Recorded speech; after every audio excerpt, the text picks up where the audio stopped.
organ transplant. COVID-19 has drastically affected the already agonizing wait. And Q13's Olivia Lavoie shows us how that woman is coping and her advice for the rest of us.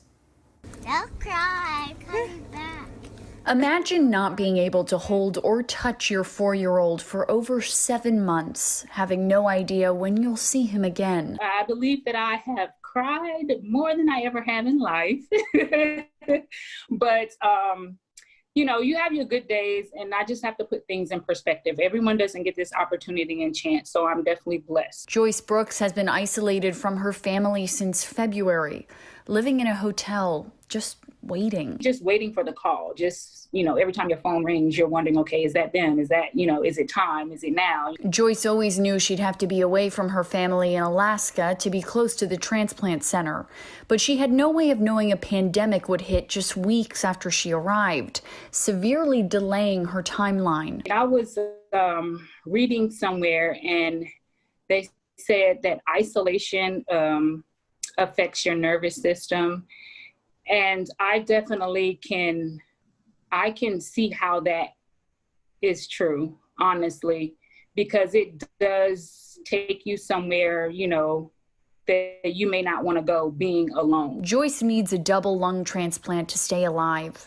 Her condition, pulmonary fibrosis, already puts her at risk, and if she were to get COVID, that could also even further delay her transplant.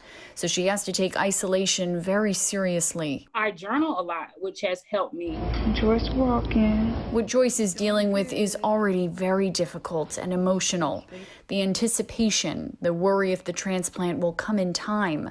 And then there's this. It's a hard thing to think about because, you know, you don't even want to say the word, you know, because, you know, you're able to live, but someone else isn't, you know, and you're living because they're not, you know.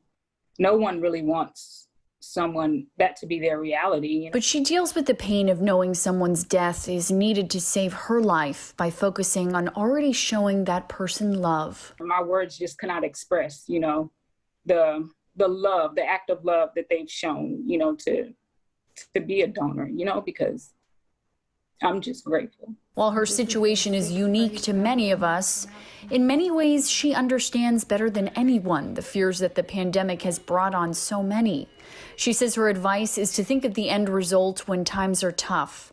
Think of how wonderful it'll be when it's over, and how worth it to have saved so many lives. Strengthen yourself up to be able to love yourself enough to show love to someone else. Olivia Lavoie, Q13 News.